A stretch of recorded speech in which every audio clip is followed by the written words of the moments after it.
यहाँ पर उड़ान के नाम पर जो एनुअल फंक्शन यहाँ पर होने जा रहा है, उस मंच के ऊपर यहाँ पर उपस्थित हमारे इनकम टैक्स ऑफिसर सम्माननीय झा साहब, जिन्होंने धारावी जैसे बस्ती में सबके सुरक्षा का बीड़ा उठाया है, ये हमारे राजू बिडकर सर, पत्रकारिता के जरिए अपने सारे सुख दुख को सरकार के सामने रखने वाले सम्माननीय पांडे सर, जिन्होंने अभी अभी 1-2 महीना भी नहीं हुआ है, अभी अभी जिन्होंने इलेक्शन धारावी में इस वार्ड से जीता, वो अपनी लोकल नगर सेविका आशाताई काले, रिटायर मुख्याध्यापक सम्माननीय पोटे सर, मृणाल मैडम जो कॉलेज का सारा काम संभालती है, हमारे सर मंच पर बैठे हुए हैं। यहाँ पर रमा मैडम जो हमेशा WPP के जरिए इस संस्था के पीछे रहा, हमेशा मदद करने का प्रयास किया, ऐसे रमा मैडम भी यहाँ पर आज उनको हमने बुलाया है, वो लोग आए हैं। और जिनके आंखों में आज भी आंसू है, लगातार 25 साल से दोनवलकर मैडम ने, आज जो सारे बच्चों ने यहाँ पर जो प्रोग्राम किया, बिडकर सर अगर आप जल्दी आते तो यहाँ से हिलते नहीं, और झा साहब ने कबूल किया कि अगर मैं यहाँ नहीं आता तो जो बच्चों ने यहाँ पर जो परफॉर्मेंस किया है, जिस तरह की भावना व्यक्त की है समाज के प्रति, देश के प्रति, अपने परिवार के प्रति, वो इन्होंने इतना जिंदा यहाँ पर मंच के ऊपर सारा करके बताया, अपनी कला पेश करके।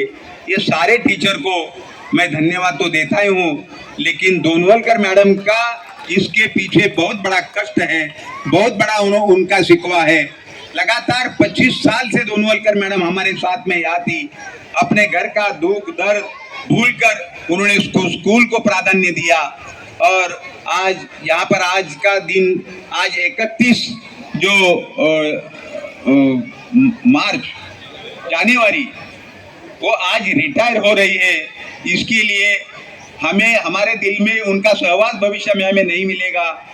वो यहाँ पर कभी आएंगी नहीं आएगी वो बात अलग है, लेकिन जब भी दोनवलकर मैडम यहाँ आएगी, उनका खुले दिल से हम लोग स्वागत करेंगे। आपने बहुत बड़ा काम धारावी के बच्चों के लिए किया है, बहुत संस्था के लिए भी बहुत कष्ट उठाए हैं, संस्था आगे बढ़नी चाहिए उसके लिए भी बहुत प्रयास किया है। आज दोनवलकर मैडम यहाँ से रिटायर हो रही है, इसका वैसे हमें बहुत दुख है, क्योंकि उनका एक आदर्श, उनका जो सहवास है वो हमें भविष्य में मिलना मुश्किल हो जाएगा। लेकिन दोनवलकर मैडम, मैं आपको यहाँ पर बधाई देता हूँ कि आपका जो उर्वरित आयुष्य है वो आरोग्यदायी जाए, आपकी तबीयत हमेशा ठीक रहे, मजबूत रहे, और आपके ओर से भविष्य में और अच्छा काम इधर उधर होना चाहिए, इस तरह की मैं अपेक्षा करता हूँ।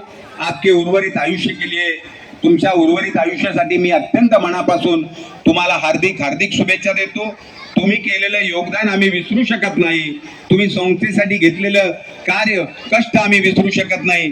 एवढा अत्यंत मोकळेपणाने आता तो या ठिकाणी जे आपल्या माधुरी मॅडमने सांगितलं, तो शब्द ना शब्द आपल्या बाबतीत खरा आहे। आणि म्हणून माधुरी मॅडमना सांगितलं, माधुरी मॅडम, दोनवलकर मॅडमचा आजचा शेवटचा दिवस आहे, आपण त्यांच्याबद्दल माझ्या वतीने अत्यंत मोकळेपणाने बोलावं, आणि त्यांनी आतापर्यंत केलेले जे कार्य आहे त्या कार्याचा आपल्या सगळ्यांच्या मनामध्ये सातत्याने अभिमान कसा राहील, ते काम आपल्या सगळ्यांच्या मनामध्ये, विद्यार्थ्यांच्या मनामध्ये, पालकांच्या मनामध्ये आणि संस्थेच्या सर्व लोकांच्या मनामध्ये ते काम जिवंत कसं राहील, या दृष्टीने दोनवलकर मॅडम या ठिकाणी पावलं टाकलेली आहेत। मी अत्यंत आभारी आहे। जेव्हा जेव्हा तुम्हाला वेळ मिळेल त्या वेळेला तुम्ही संस्थेसाठी असाच वेळ, आपल्या दिलेल्या वेळाच्या संदर्भात कृतज्ञ राहू, आपल्या मध्ये कृतज्ञ राहूनच आम्ही आपल्या या शाळेचा भविष्यातला कारभार पाहू। जे या शिक्षक आहेत, या शिक्षकांना तुम्ही परिपूर्ण घडवलेला आहे, जे आजचे किंवा अनेक वर्षापासून जे कार्यक्रम या ठिकाणी होत आहेत ते कार्यक्रम पाहिल्यानंतर पालक अत्यंत आनंदाने आम्हाला सूचना आनंदाने आपल्या भावना आमच्याकडे व्यक्त करत असतात आणि सकाळपासून 3 वाजल्यापासून आणि गेल्या 15 ते 20 दिवसापासून या शिक्षकांनी, मग उर्दू मॅडमचे शिक्षक आहेत, हिंदी माध्यमाचे शिक्षक आहेत, मराठी माध्यमाचे शिक्षक आहेत, सगळ्यांनी फार चांगला प्रयत्न केलेला आहे. हा कार्यक्रम छोटासा झाल्यानंतर कॉलेजच्या वतीने सुद्धा या ठिकाणी परफॉर्मन्स होणार आहे आणि सेकंडरीला 1 तास, प्रायमरीला 1 तास आणि कॉलेजच्या मुलांना सुद्धा 1 तास अशा तऱ्हेने या ठिकाणी आपण कार्यक्रम करत असतो दरवर्षी. आणि हा छोटासा कार्यक्रम या ठिकाणी पुन्हा कॉलेजचे विद्यार्थी सुद्धा परफॉर्मन्स करणार आहेत. त्यांचाही कार्यक्रम तुम्ही शांततेने या ठिकाणी बघा.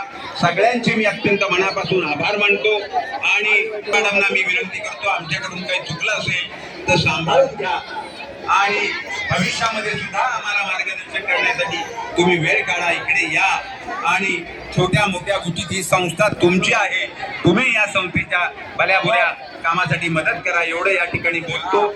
आमच्या सर्व शिक्षकांनी, उर्दूच्या, हिंदीच्या, मराठीच्या सर्व शिक्षकांनी जो कार्यक्रम या ठिकाणी बसवले आणि त्या कार्यक्रमातनं लोकांच्या डोळ्यातून या ठिकाणी अश्रू काढले, एवढे चांगले सामाजिक परिवर्तनाचे कार्यक्रम, देशाच्या संदर्भातले आपली कृतज्ञतेची भावना, या सगळ्या शिक्षकांनी या कार्यक्रमाच्या पाठीमागे प्रचंड कष्ट घेतलेले आहेत आणि म्हणूनच अशा तऱ्हेचे जिवंत कार्यक्रम या ठिकाणी आपल्याला सगळ्याला बघायला मिळाले. त्याबद्दल मी सर्व शिक्षकांचा आभार मानतो. या ठिकाणी आमचे सहकारी सन्माननीय विलासराव गोरेगावकर बसलेले आहेत, परशुराम हिंगोले या ठिकाणी आहेत, कोटेश्वर अचानक आज सकाळी आम्ही सांगितलं नाही ते या ठिकाणी आली. अर्थात शिक्षण क्षेत्रच त्यांचा खऱ्या अर्थाने विचार असल्यामुळं ही सगळी मंडळी या ठिकाणी आली. पालक सुद्धा मोठ्या प्रमाणात या ठिकाणी आपल्या मुलांचं कौतुक, गोड कौतुक करण्यासाठी, पाहण्यासाठी या ठिकाणी उपस्थित राहिले. सर्वांना अत्यंत मनापासून मी धन्यवाद देतो, सर्वांचे आभार व्यक्त करतो आणि या ठिकाणी आता अर्धा पाऊण तासाचा कॉलेजच्या मुलांचा सुद्धा परफॉर्मन्स या ठिकाणी होणार आहे. कोणीही जाऊ नये. कॉलेजच्या मुलांचा सुद्धा त्यांनी आतापर्यंत 15-20 दिवसामध्ये कार्यक्रम रचण्यासाठी ज्यांनी जी मेहनत घेतलेली आहे त्या कार्यक्रमासाठी तुम्ही अवश्य उपस्थित राहा एवढं मी या ठिकाणी बोलतो. आणि आपण वर्षभर चांगले कार्यक्रम करत असता, वर्षभर शिक्षणासाठी तुम्ही सर्व शिक्षक मनापासून कष्ट घेता. सगळ्यांचे अत्यंत मनापासून मी आभार व्यक्त करतो आणि या मुलांनी जे जे चांगले कार्यक्रम केले त्याबद्दल सर्व मुलांचं अभिनंदन करून या ठिकाणी मी थांबतो. जय हिंद, जय महाराष्ट्र, जय भारत.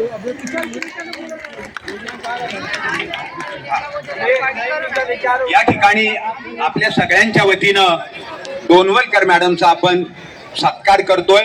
त्या आज 25 वर्षाच्या प्रदीर्घ सेवेनंतर या ठिकाणी त्या रिटायर होत आहेत. संस्थेच्या वतीनं आपण त्यांना एक शाल, श्रीफळ आणि त्यांचा एक रोपटं देऊन आपण त्यांचा सन्मान करतोय. आपण सर्वांनी उभं राहून त्यांच्या या निरोप समारंभाला अभिवादन द्यावं अशी सगळ्यांना मी विनंती करतो.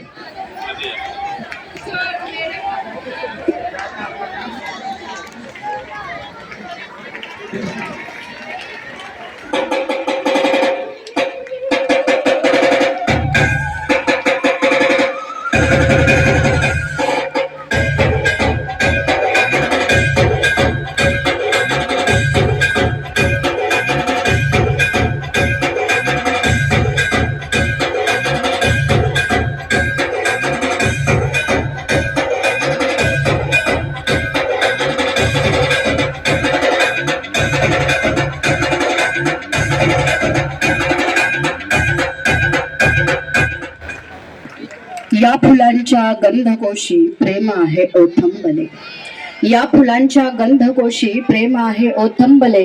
सरस्वतीच्या उंबरठ्याशी आज ज्ञान कला क्रीडा थांबले, सरस्वतीच्या उंबरठ्याशी आज ज्ञान कला क्रीडा थांबले.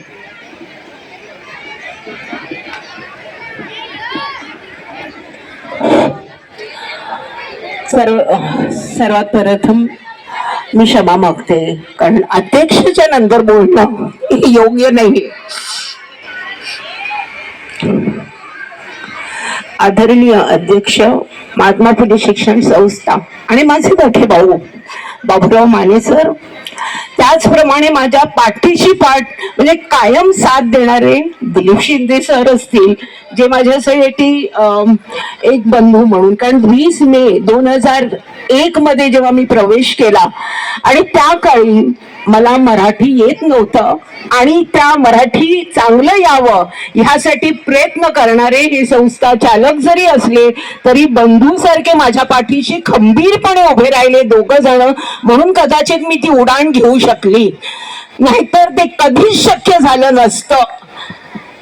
आणि आजचे जे विश्वस्त दिसत आहेत ते इवले इवलेसे विश्वस्त होते. त्याचा मला अभिमान आहे की त्यांनी सुद्धा खूप मोठी उडाण घेतलेली आहे. माही थांबवलं नाही, मला वेगाने पळू दिलं. आमची संस्था एक कुटुंब होतं, ते कधीच विभागलेलं नव्हतं. मनोहर जोशी किंवा छत्रपती किंवा राजा शिवाजी मध्ये कधीच विभागलेलं नव्हतं. माझ्यासाठी ते महात्मा फुले शिक्षण संस्थेमध्ये शिक्षक असतील, शिक्षक इतर कर्मचारी असतील, आम्ही एक कुटुंब होतो. गेले 25 वर्ष आम्ही एक कुटुंब म्हणून इथे जगलो. बरेच वेळा माझे वाद असतील सर तुमच्या बरोबर, पण ते शाळेच्या हितासाठी वाटतं की मी माझ्या मुलांना वेळ नाही दिला, पण या मुलांसाठी कधीही मी उपलब्ध होते. आणि कधीही मला कोणीही सांगितलं की एखाद्या मुलाला गरज आहे तर त्या मुलासाठी मी अहोरात्र प्रयत्न केले, त्याला तिथे काय उपलब्ध करून देण्याची तयारी केली. आज माझ्या हातनं या 25 वर्षामध्ये जवळजवळ 8000 विद्यार्थी पार पडले. इकडनं निघा, कोणी डॉक्टर झाले, इंजिनियर झालेत. आज मला आनंद है कि मुझे लगता है मुझे हिंदी में भी बोलना चाहिए, क्योंकि मराठी में बहुत सा जब बोलते हैं तो समझ में जो मराठी भाषिक नहीं है उनको तकलीफ होती है. उसका अनुभव मैंने भी ले चुकी हूँ. और मिनी इंडिया है ये मेरा सपना. आज जब कव्वाली में आया तो मुझे बहुत अच्छा लगा. मैंने कभी भी धर्म नहीं माना. मेरे लिए शिक्षा धर्म का स्थान नहीं है. शिक्षा देने का मतलब होता है कि हमको एक अच्छा नागरिक बनाना है. हम बच्चों, आपको एक अच्छा नागरिक बनना है, सच्चाई पे चलना है. और आज हमको जो मोबाइल की वजह से जो तकलीफें है, मुझे यहाँ पे एक खास बात बतानी है कि जब हम एक गोष्ट संगीत में एक स्टोरी, एक टीचर थी, उन्होंने एक पूछा था बच्चों को आपको क्या बनना है, तो आप प्लीज एक निबंध लिखिए. तो बच्चों ने बहुत अच्छा लिखा था उन्हें क्या बनना है, लेकिन एक बच्चे ने लिखा था मुझे मोबाइल बनना है. मुझे मोबाइल बनना है और मुझे मोबाइल इसलिए बनना है क्योंकि मेरी से ज़्यादा उसकी कीमत और अहमियत बहुत ज़्यादा है, क्योंकि वो हर दम हर के हाथ में हमेशा रहता है. और उसके लिए भले ही थकी हुई मेरी माँ हो, पिता हो या घर वाले हो, उसके लिए समय निकाल सकते हैं, लेकिन मेरे लिए नहीं हो सकता है. तो आज जब प्राथमिक विभाग ज्युनियर केजी आणि सिनियर केजीच्या मुलांनी जो कार्यक्रम केला मोबाईलचा, तो खरंच हम सबको उसके ऊपर सोचना चाहिए कि ये नहीं होना चाहिए. मोबाइल पेंडेमिक पीरियड की वजह से जो मोबाइल का शौक बच्चों को नहीं, बूढ़ों को भी हुआ है और जवान को भी हुआ है. हाँ, तो इसके लिए हमको कुछ प्रयत्न करना है. एज अ टीचर हमको कुछ ऐसा करना चाहिए कि बच्चे मोबाइल से दूर रहे. आपको मालूम नहीं, फॉरेन कंट्रीज में मोबाइल को बच्चों को देना बैन किया है. और ये सब चीज़ को बहुत क्या है, अब हम बोलते आईटी है. टीचर्स को मैं एक रिक्वेस्ट करूंगी कि जितने भी टीचर्स महात्मा फुले शिक्षण संस्था के हैं वो मेरे हैं. एक परिवार की तरह हम रह चुके, आगे भी रहे. आप सब एक मिलजुल के रहो, सीखो, एक दूसरे से कुछ सीखो. और अगर आप अभी सर सुबह हम जहा सर से बात कर रहे थे तो जहा सर ने गूगल का एक सेंटेंस बोला कि if you can not sell the product, be the product. ये बहुत इम्पोर्टेंट टैगलाइन है. अगर आप प्रोडक्ट नहीं बन सकते, बेच नहीं सकते, तो आप उस बनो कि ताकि लोग आपको ले. तो ये बच्चों में आपको काबिलियत बनानी है। और जाते जाते मैं सभी का शुक्रगुजार हूँ, चाहे वो ट्रस्टीज हो, टीचर्स है, नॉन टीचिंग स्टाफ, जालिंदर हो, हरी हो या अजय हो, जो गए हैं, सुजाता खरात मॅडम बाई असेल किंवा खरात शिपाई जो होता रात्रपाळी करायचे, त्या सगळ्यांना त्या दिवस मला सगळेच म्हणजे कुठलाही क्षण मी आता विसरू शकत नाही.